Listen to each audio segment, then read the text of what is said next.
Welcome back to another episode of Beyond the Check Service Industry Podcast. I'm Reyshan Parker, and we're going to talk about all things service industry related or whatever else I feel like talking about. If you haven't yet, please go watch my television series, Beyond the Check Worker Owner Edition, about chef-owned restaurants, where I meet some amazing chef owners from around the country, and they cook up some food and I get to eat it. It's great. If you haven't yet, please go follow us on Tastemade. We are a Tastemade maker, Beyond the Check on Tastemade, and we do some fun live events, and you can also be listening to this podcast live and asking my guests questions if you do so. Speaking of guests, I have a fantastic guest today. He's the host of a podcast called Ordinary People with Extraordinary Stories, and today we're going to flip the script on him and get his extraordinary stories. Ladies and gentlemen, fantastic gentleman, Tim Heale. Hi, Tim. Hi, thanks, Reyshan, for having me. Thanks Looking for being forward here. to this one. We're gonna flip the script on you.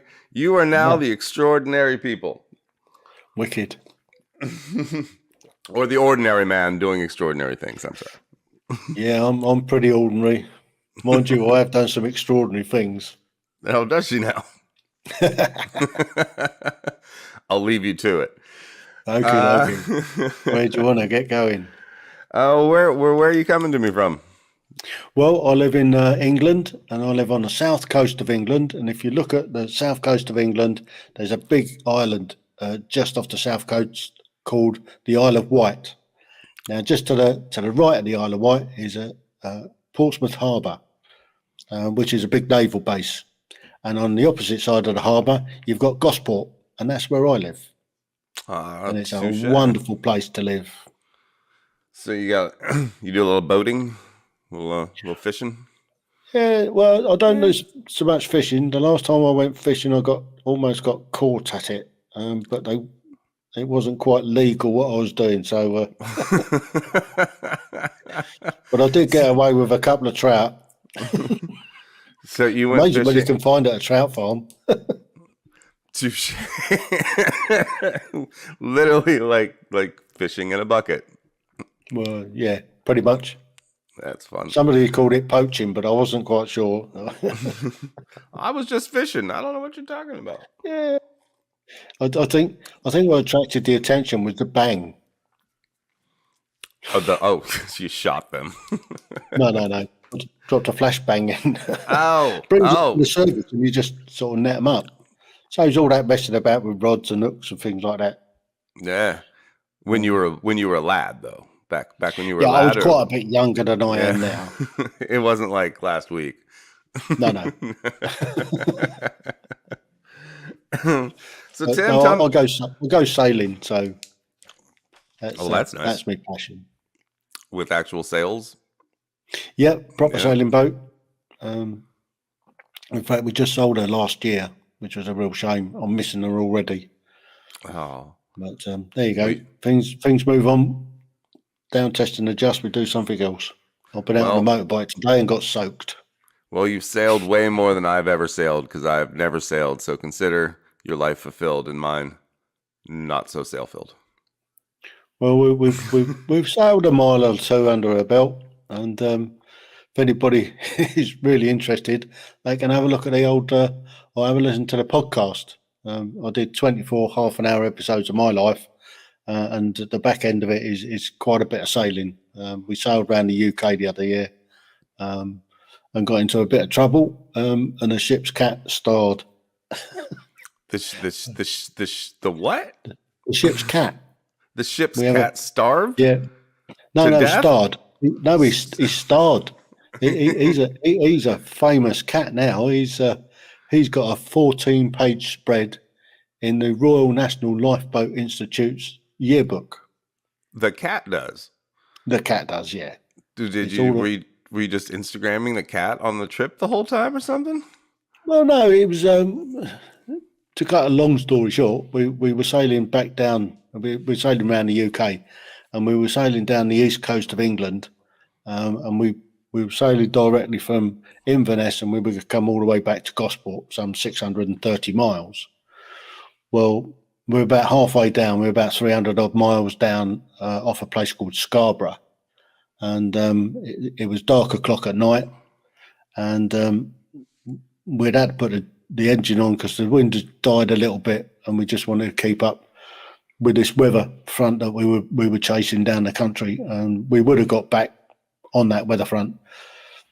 But we picked up a line of lobster pots, and we were just off of the shipping lane. So I called it into the Coast Guard, and they said, "Oh, we'll send out a lifeboat, and they've got lights on, and they'll help you out." Okay, fair one. So it wasn't a pan, it wasn't a Mayday, but they sent this lifeboat out, and the guy jumps on board, and we've all got our life jackets on, including the cat. Well, the cat spent most of his time asleep. So, but that was the story. I mean, they were rescuing the cat. So it was a lot of fun, and we were in the local news, and we were all over the newspapers the following day. And when we got, we missed the weather window, and we ended up going into a place called Grimsby, and we spent a weekend at the fish dock in Grimsby before we could caught the next weather window that would get us all the way home. So I bet the cat really loves being on a boat surrounded by all the fish, huh? Well, he's he didn't know any different from when we got him. He just goes everywhere with us on the boat. He just adapts to it, and he's fine. He normally does the night shift. He's on night watch. Spends a day with his head down. Smart cat. Avoid the sun. Avoid the sun. Absolutely. Bad, not good for you. So a lot of sailing. Do you eat? What did you guys eat on the sailboat around the world? Oh, we eat all sorts. I mean, we like to eat out quite a bit. So when we are alongside or at anchor, we'll go ashore and we'll find a half decent restaurant and see what takes our fancy. But the wife she's a very, very good cook. I don't go hungry, put it that way. She does come up with some amazing menus at sometimes. And she looks after me. She looks after you. Yeah, I can't complain too much. How classic of you. So your wife actually cooks for you? Oh, yeah. Oh, that's very nice. I mean, I used to do a lot of cooking one time. Didn't have any choice. I had to do it, else I'd just go hungry. But she's better at it, though. She's a lot better at it. Yeah, when I can do a Sunday roast and all the rest of it, but I'm not a lover of cooking. I'm a lover of eating. Touche, sir. Could your wife come teach my wife how to cook? Because that'd be great. Well, I'm almost sure she could. Finally, a savior. She likes me to cook for her. She burns the grilled cheese. Yeah, it's not good. Not good. So what's some of your, what you've had a lot? You spent the whole first season of your show telling your stories. So maybe you would like to tell me one of those stories. Oh, well, because you're a bit of a foodie, you're a bit of a chef. I'll tell you some stories about food. All right. Now, way back in 1999, there was a bit of trouble in a place called Kosovo in the Balkans, and November of that year, I found myself flying into Skopje and going up into Pristina. And I then spent the best part of the next year in Kosovo.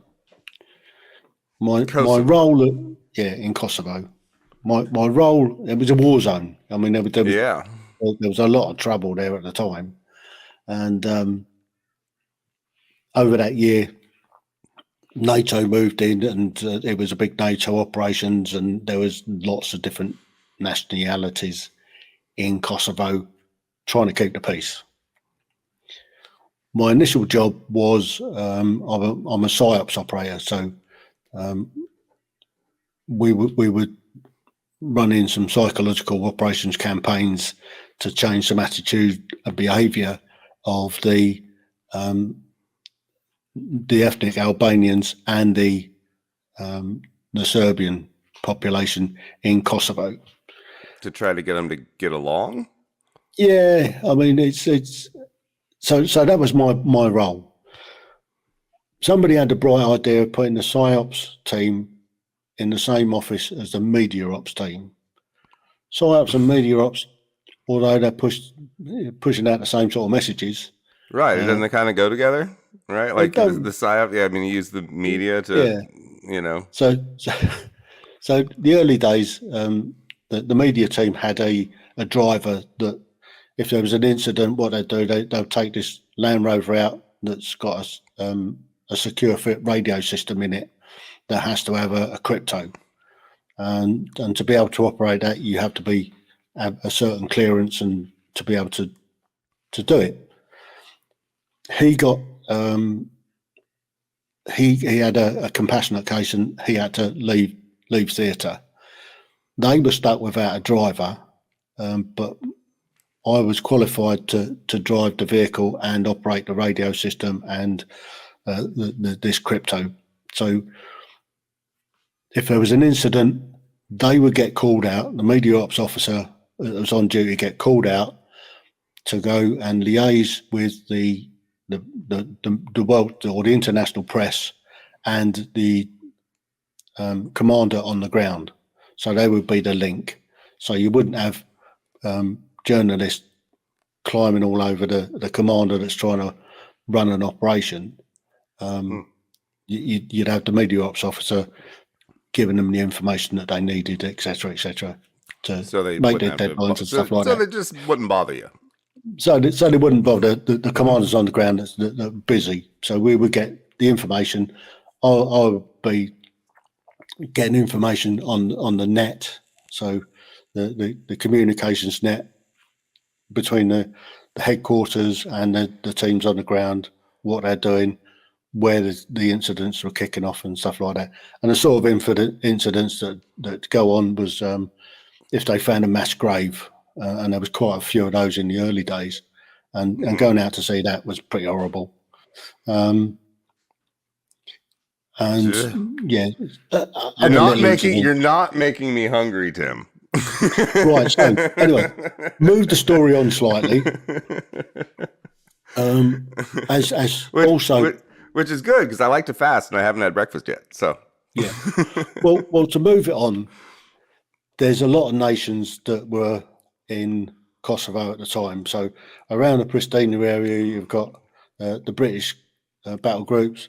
You've got Norwegian, Swedish, Finnish, Irish, and then further to the north in a place called Mitrovica, you've got French. Was that just all the NATO coalition? Yeah, pretty much. And so we had Spanish out there. We had Americans, Russians. The Russians took over the airfield, which was a bit of a funny old thing. And I'll tell you about their food in a minute. But my boss had to go on the PSYOP side. We had to go around and liaise with all the other battle groups to keep for our psychological campaigns. So we were liaising with all the different battle groups, looking at their needs because we were the headquarters in Kosovo. And they just needed to know to follow your lead? Yeah. And work with us, and we would give them information. We would give them a steer on what they need to do, etc., etc. But going around all these different battle groups involved quite a bit of time. And a funny thing, it always involves somewhere that we're going to be there at lunchtime. I got to every single time. Wherever we went, we always made sure that we was either there for breakfast, lunch, or dinner. Some days we go to 3 different battle groups: one at breakfast, one at lunch, and one at dinner. And just trying their different because they all eat their own foods. So, I mean, the Swedish you're getting like pickled herring and stuff like that, and the Norwegians will be on their brown cheese. They call it brunost, and it's quite an acquired taste. It's like it's a brown cheese that's a bit got caramel type in it. It's special to Norway, and then And then if we found ourselves over in the Finnish battalion, which was great fun, after or before lunch, we'd go and have a sauna. They have a sauna? Yeah, they had half a dozen saunas in the camp, and each group had their own sauna. Isn't Kosovo pretty hot in the daytime? Well, when I got there, it was a winter time, and it was pretty cold. And next to the saunas, they got plunge pools, and you come out. What's a plunge pool? Well, you come out of the sauna and you throw yourself into a pool of cold water. Well, you had to break the ice to get through into the water. Oh, okay. But that's the Finnish that's really way good for you, though. That's the Finnish way of doing saunas. So, and then one of the memorable ones, the Irish Army from the Southern Island, they were just further south of Pristina. They invited us there for a Sunday dinner. So we went, me and the boss, we went down and we had lunch for the Irish Army on a Sunday lunch. And we had all the full-on Sunday lunch. I mean, the roast lunch, all the trimmings, roast taters, Yorkshire puddings, roast beef, roast chicken, roast turkey, you know. Man. They laid it on. That was awesome. And, yeah, that was one of the memorable. And then, does the military still cook that well around the world? They did at this time. I mean, right. They had their own chefs at this time. I mean, army chefs, you know, they get an awful lot of slagging off. But when a cook is down and they do turn to and they do produce some pretty good grub. I mean, for instance, when I first got out there, we were with 19 Brigade, and it was getting ridiculous, absolutely ridiculous. There were people turn up from all over Kosovo just to come and eat in our cookhouse because our chefs were, I mean, if they got on the Michelin system, they'd have been sort of 5-star Michelin chefs. But the downside is that us that actually lived on camp, quite often we couldn't get into the cookhouse because we got all these visitors rocking up and so everyone did the same thing you guys did. They'd make sure to visit during breakfast, lunch, or dinner. Smaller scale. I mean, they come with platoons of guys. So, which explains why you were eating at all the other places too. Absolutely, yeah. I mean, I became a bit of a connoisseur as we were going around of the best places to dine in Kosovo. Which were just the army camps, right? I mean, pretty much, yeah. There was one time.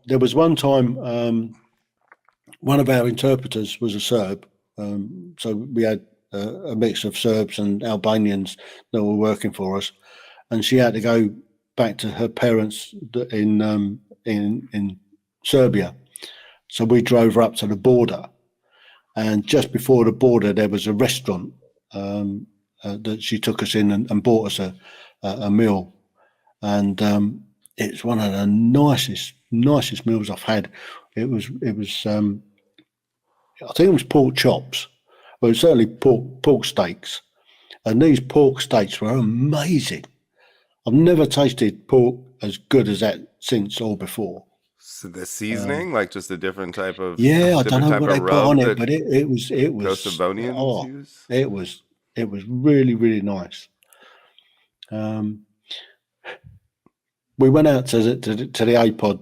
We were doing some liaising with the Russians that run the camp. Yeah, I want Russian food. Russian food always interests me because I just don't know. It interested us once. Once. I'll tell you. we made absolutely sure that we never went back there for lunch again. To go on. We had the meeting and said, "Come for lunch," in Russian, so we went into their cookhouse was abysmal. I mean, it just looked honking to start with.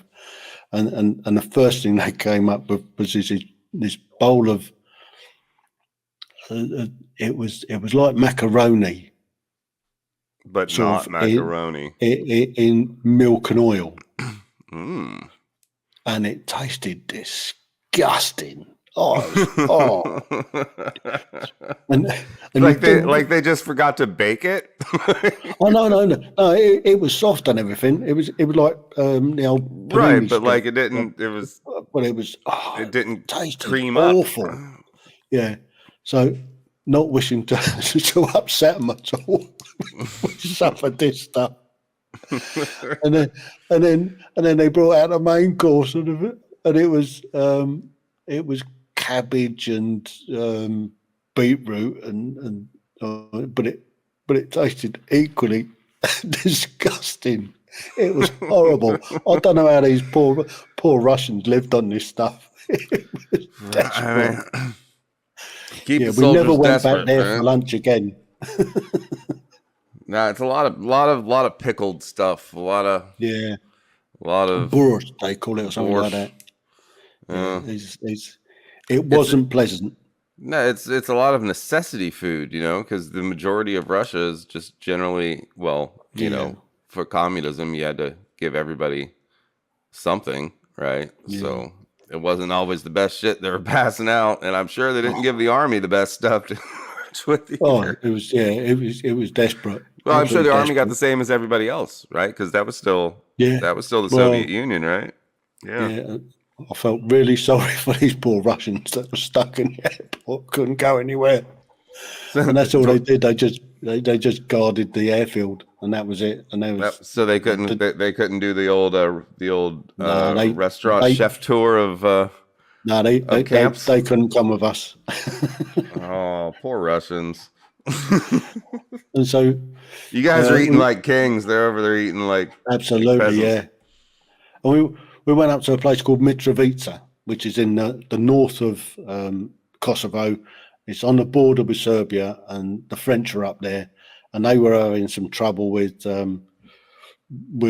across the border. They were firing 5-0 down the river, the main bridge to cross over into the from one side of the town to the other, and the international press were going to go up and see all this, and we got the likes of Kate Adie, which was at the time she was the BBC's top war correspondent. She was a pain in the arse, actually, but less said about that, the better.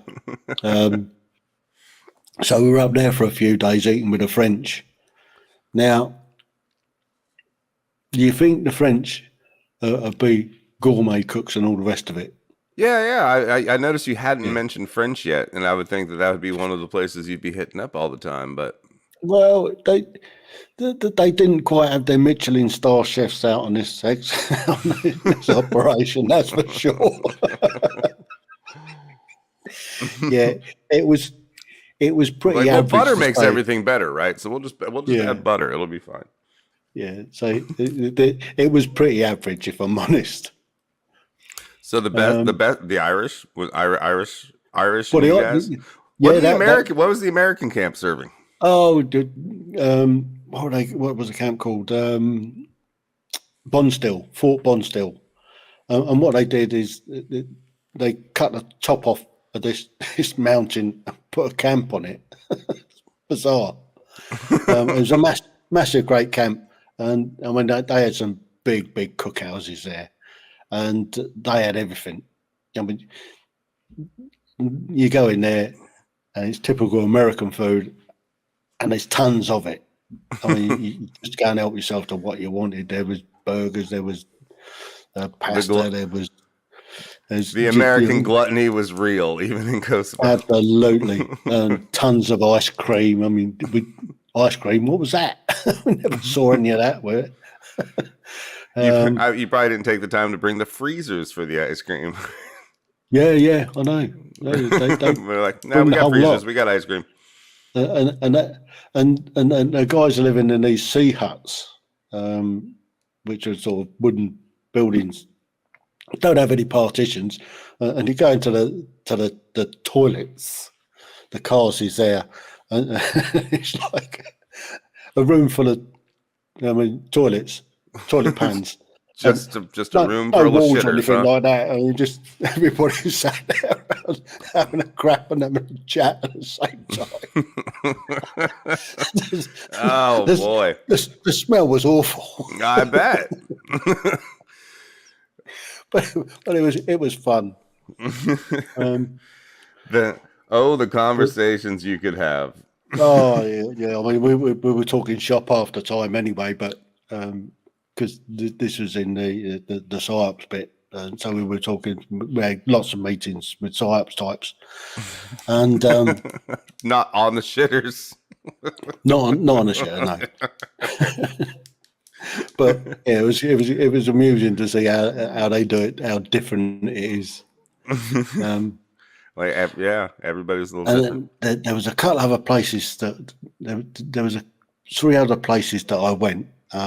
We went out to a place called Istok, which is in sort of the northwest of Kosovo, where the Spanish were, and we got invited up there. There was a cavalry regiment up there, and this was a Sunday, and they'd invited us, myself and the boss up there, to go and have lunch with them.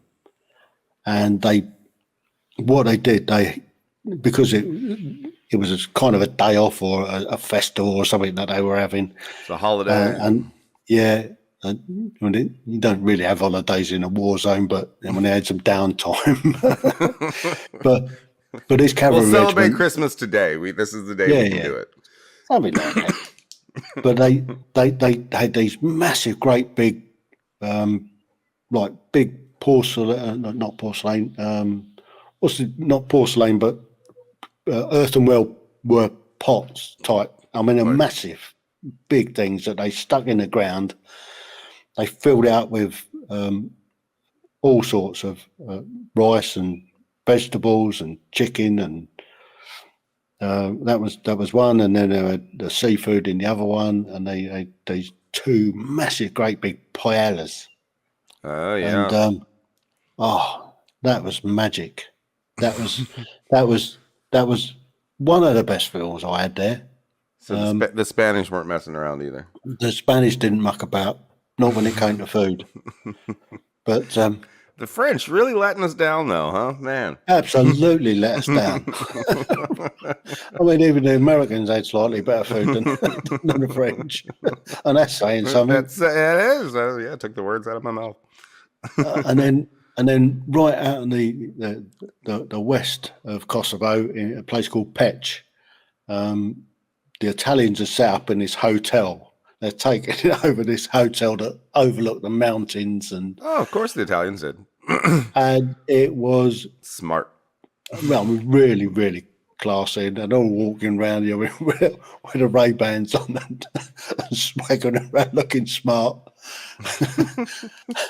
And we have room service. Yeah, almost. It felt like it. I mean, we even stopped there overnight, which was great fun, and because we were dry, and of course, Italians got to have your wine with your dinner, wouldn't you? So, I mean, you didn't have vodka with the Russians? Was that what it was? Somebody didn't like to mention that. It was disgusting. There should have been vodka. I don't know whether it was Pochin or Slivovitz, or it was horrible. It was like drinking diesel or petrol. I mean, it was disgusting stuff. How they ever got away with it, I don't know. I mean, I think they put it in the diesel tanks just to keep. They just called it vodka, quote unquote. They lied a lot. But the Italians up there drinking fine wine, huh? Yeah, they're drinking really nice wine, and it was really, really. I mean, their food was exceptional. It was. They probably had the best food in Kosovo. Really? Yeah. And better than the Irish. Yeah, I mean, the Irish is like a Sunday lunch for an Englishman. Right. That didn't go down well, I can tell you. It's more casual food. Yeah. More comfort food. Yeah. But I think Italian food's the world's comfort food. So Yeah, it was great. I mean, the pastas and stuff that they laid on was great, and the wine was also rather pleasant. and a And there was hotel. one, and and in this big hotel, and they're all walking around in their shades and all the rest of it. And it's, it's a horrible, sort of miserable day, and they're all walking around in sunglasses. Only the Italians. Yeah. But there was one other place that I went that was really, really special.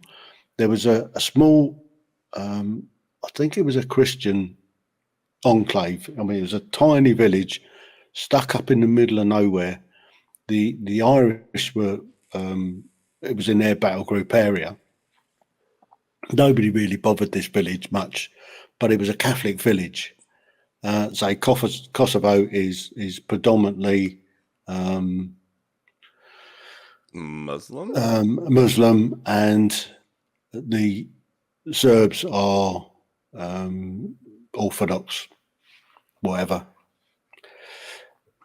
But there's this little enclave of Catholics, and they had this festival, and I took one of the media ops officers up there, and they had an Irish piper playing, and they had a big parade around the town and everything like that.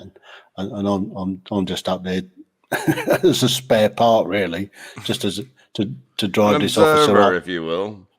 Yeah, and anyway, they laid on a fabulous spread. I mean, it was the hierarchy of the town. It was the town council or something laid on this fabulous spread, and there was lots of Slipovich going around. and I was fairly half cut when we came away from it, and had to drive back to Pristina. The Irish not so dry either, then, huh? No, but this was the local stuff, and it's pretty savage. I mean, it's like heavy beers. No. This is spirit. This is like plum spirit. It's a bit like vodka, but they call it Slipovich. Slipovich. Yeah, it'll get you. Pretty rough stuff. But better than the Russian vodka. Lot better than the Russian vodka. And then, it's good to know that at least in the middle of a war zone that you can still find solace in food. Absolutely. And the fun and the camaraderie, right? Absolutely, yeah. I did have an awful lot of fun, I must admit. I was in Kosovo for the best part of the year. They didn't replace the media ops driver, so I got the jiff with that a lot of the time, and still had to do all my own work as well. So I mean, I was working long days most of the time. On most of it was on this Serb Telegraph newspaper that we were putting together, and just getting stories for that, and then liaising with the Swedish battalion who run the area in Grazanica, which is just to the sort of slightly southeast of Pristina, where we were trying to protect the Serbs from the ethnic Albanians. So for the first season of your podcast, you told stories about yourself, and then the second season you did I did a couple of extra episodes of some in-depth stuff that I did. I did a couple of trips to Colditz Castle, and we went to Auschwitz as well on that trip. And then I went back a couple of years ago with a mate on a motorbike.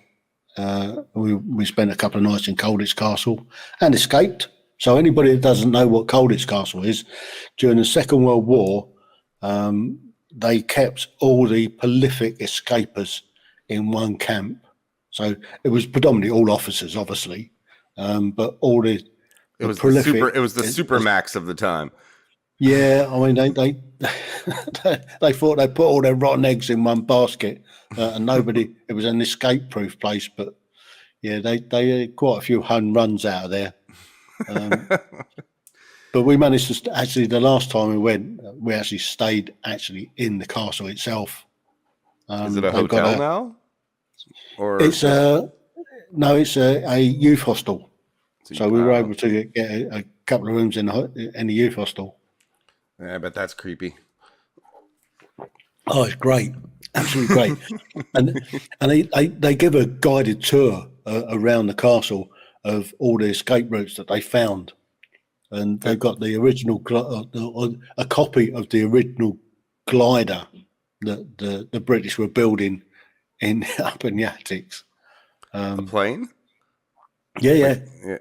The two of them were going to knock a wall out, push this Holy glider shit! The out. prisoners built a glider plane? Absolutely, yeah. I mean, What? It's From the yeah, unescapable prison, they were able to spend time building a glider plane? yeah. That And prison doesn't sound so unescapable. no, but there's quite a lot of escapes. I mean, if you want to know about escapes from Colditz, there's a few books on it. There's Pat Reed's book Colditz Castle. There's another one by Airy Neve. They have their exits, and there was a documentary. They rebuilt this glider, and they actually launched it off of the roof to see whether it would actually have flown. Yeah, Did it? and it did. Yeah. It did. Wow. Yeah, Some brilliant prisoners there. Yeah, so have a look online for it's. I think it's on YouTube, and it's the Colditz glider. The coldest And glider. it's a documentary of how they rebuilt this glider and they launched it off the roof. That's Quite so impressive. Fun. That is impressive. And so then for your third season, you've been talking to a whole bunch of other just ordinary people with extraordinary stories. Yeah, well, what have you learned? I run out of stuff for myself. I mean, there's only so many stories I can tell, but I mean, I could have probably done a whole another season of stuff that I didn't cover but I didn't want to bore people to death. So I started looking around to do other people, and the first person I did was my mother. Oh, So one of my first guests was also my mother. One of the first. But.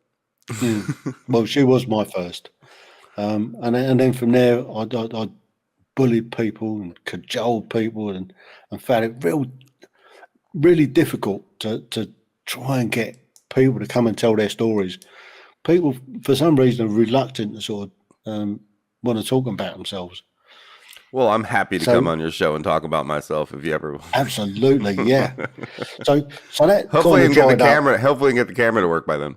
Yeah, absolutely, because I'll go out and video me. You'll actually be sitting across from my desk if you're watching this right now. It looks like you're sitting across from me at my desk. Brilliant. Mm-hmm. They should have said I'd have put an office behind me. Yeah, cafe's fine. So, what are some of the most interesting people that you've gotten to talk to? I'm up to 93 people now that I've done. Damn. I say it dried up sort of middle of last year, towards the back end of last year. Dried up. We're getting people to do it, and so I ended up doing a series 4 of mainly rants, basically. me going on and just having a rant. Hey, I'll listen to your rants. There's some funny ones there. I mean, I'll go on and get all political and stuff like that, and just have a go at wokeness and one thing and another. I did that for a little while, and then I realized that I just don't care that much. It's too stressful. To give a shit. It was fun at the time. So, but anyway. Hey man, I've run a nutcracker for president twice. Twice, 2016 and 2020. This little guy has run for president. He hasn't won, obviously, but he's going to run again. Are you sure? In 2024. He's for the little people, so I don't know why he doesn't get more votes. Well, it seems like they've got a nutcase there at the moment. Right? His slogan is "Let's crack this nut." So yeah. So where do we get to? So beginning of this year, the beginning of this year, somebody introduced us on it. It was on Buzzsprout. So Buzzsprout, on a Wednesday, they put up look for guests or whatever. So I put something up. Next week, they come back to me and give me a bit of a bollocking saying, you can't do that. Well, you've asked us to do that. No, you have to go to Podmatch. So I got on the Podmatch. So, and here we are. And here I am. I've done 50, I think it's about 53, 54 now on Podmatch. Nice. Did you ever do the Podmatch, like the like premium thing, where if you got the guests from Podmatch, they'd pay you? Yeah. Yeah. Did that work out? I'm one of those. Yeah, I just had my first payout of $110. Woo! Hot dang. Yeah. So how much on average you think you're getting per guest? Oh, not a lot. Not a lot. No, because they say on there like up to $20 per guest, and so I was Well, like, the most to. I've had for a guest is 10, but I mean the lowest I've had is $195. Some at sort of $5. How do they decide who's worth more? Oh, I don't know. I don't know how it works, but I have been very curious. I'm trying to figure it out myself. I have been number one guest, number one host for the last 3 months. Oh, bravo, sir! And I don't quite know how I've done it, but I've been a bit busy. Now I made a big You're doing error. something right, that's for sure. Well, I made a big error. Somebody said, "Well, you should use Calendly." I use Calendly. So I signed up for Calendly, and I sent it out the links to people. I ended up, I didn't know whether I was coming or going. I got so many people, and I think I've now refined it. Now I've worked out how to use Calendly. Yeah, you got to block off your dates, and if you're going to go do something on the dates that you normally open, you got to remember to block it off. Otherwise, someone schedules, and you're like, "Oh no, I can't do that day. I'm sorry. Can you do another day?" We've had a couple of those. Yeah, I forget too, and I'm like, "Oh my god, it's my birthday! I forgot to block off my birthday. Damn it!" So I literally had to podcast on my birthday because I forgot. I was like, "Honey, I'm sorry. We're going to the beach, but first, I just got to do this thing." Yeah. So, yeah, I've now managed to refine it. I know what I'm doing. I've sorted it all out, so I get at least an hour between each recording. Just to take some time. Yeah. just in case they overrun or something like that. Right. It happens. Yeah. Awesome. So when I left Kosovo, I got Jeff to go to Macedonia the following year. In 2001, so we deployed out to Kosovo to Macedonia. So I'd come back from Kosovo, and then I redeployed out to Macedonia. Now Macedonia was a different type of operation altogether. This was a 90-day operation, and we were out there for about 4 months. We got there a month early before the brigade came out, and it was a weapons collecting operation that was going to last 90 days, and they wanted to take in about 3,500 weapons off of the National Liberation Army of Albania that were in Macedonia at the time. So we were in a multi-national headquarters, so the food tended to be a bit random. It depends on who was on at the time. So there was Macedonians in there was Dutch, there was Danes, so it was headed up by a Danish general, so a lot of the stuff was Danish. And so instead of having the food court, you're now restricted to one type of meal a day. Well, no, not quite. And we had all different meals, but there was a bit more of a choice because because it was in a multi-national headquarters. They had to deal with all sorts of people, so we got a choice of all sorts. Man, who knew? If you want to eat food from around the world, just go to a war zone. Absolutely. Anyway, who knew? The funny part about it was we were allowed to drink, and we used to get this local wine, we called it Macedonian fighting wine. It was because you just drink it and all the boys are getting into fights. No. This was, I mean, really, really nice. It was a bit like a Shiraz, something like that. So it's a real sort of flavoury type wine. Oh, it was good. It tasted lovely. But the following morning, you got a hangover from hell. Oh, it's terrible stuff for giving you a hangover. I don't know what was in it, but God, it was rough probably stuff. The tannins and the sugar. Oh, it's sweet and lovely, right? The sweeter and lovelier it is, the more hungover you're going to be in the morning. So that's why we called it Macedonian fighting wine. I was wondering where the fighting part was coming from, but it's so lovely until you wake up in the morning. Yeah. But that's when 9/11 happened. And so we were there for 9/11. I was actually outside the American camp at the time. The guys, I was driving the guys. They'd gone in to do a bit of shopping in the PX. And I got a radio on, and they said about this incident in New York. I thought, that doesn't sound good. Went and grabbed the guys. We shot back to camp. And as we got into our big ops room, we got big tellies up on the screen and that. And we saw the second plane go into the Twin Towers. And the Americans that were with us at the time, well, they wanted to go and nuke the rest of the world. I mean, it was quite worrying what they were coming out with. Yeah, I can imagine. Anyway, 5 months later, I'm flying into Kabul. I'm sat on a C-17.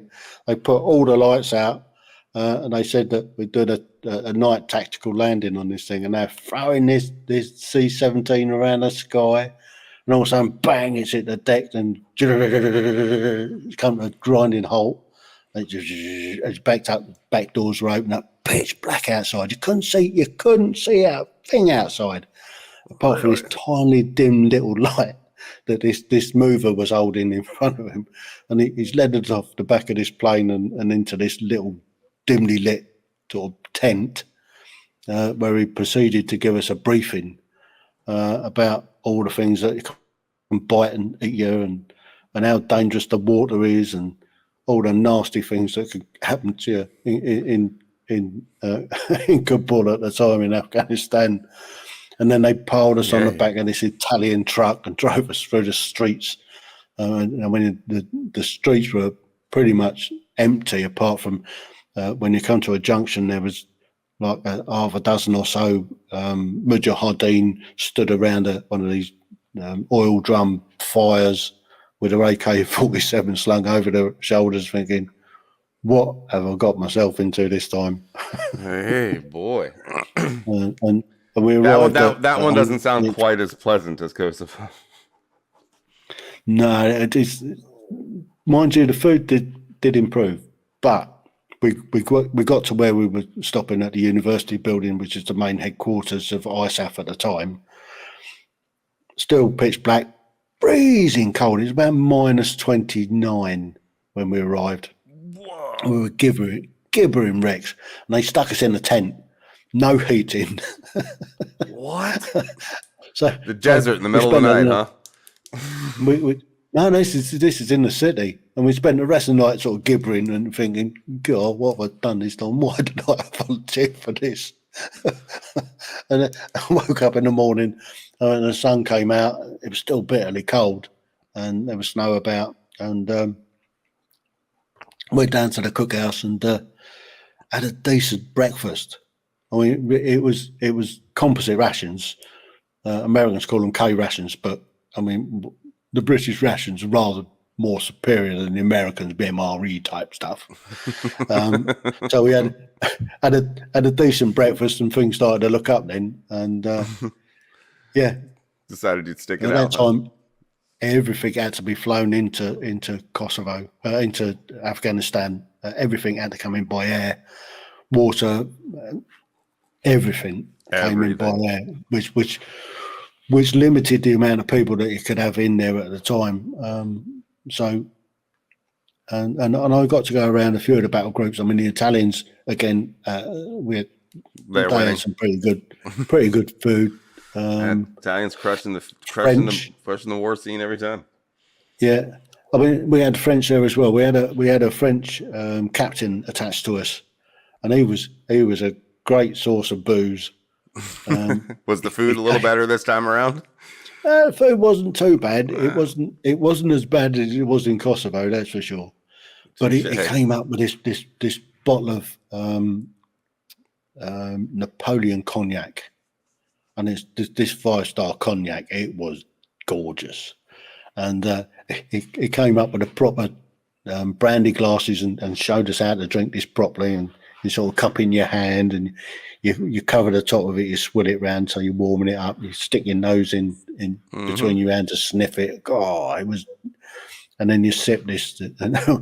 And where we were in this camp, we were sort of back away from most other people, and we'd set up this garden and all sorts. And we used to sit out and have a bit of a fire going in the evening, and we'd sit around and spend a few dits and sort of have a bit of a brainstorming session about the sort of campaign that we were going to run and bits and pieces like that. So, and for me, Kabul was awesome. I loved every minute of it.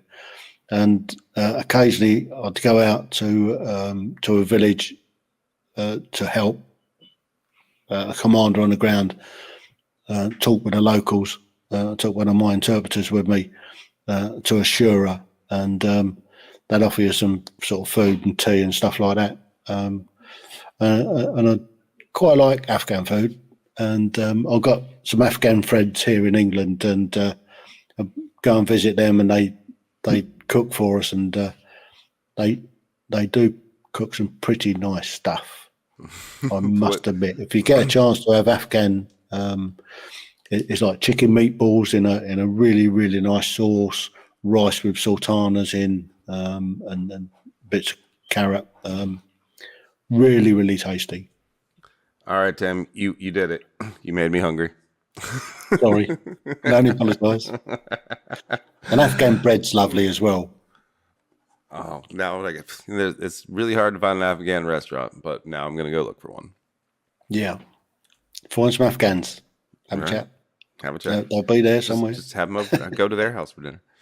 Yeah, absolutely. Awesome.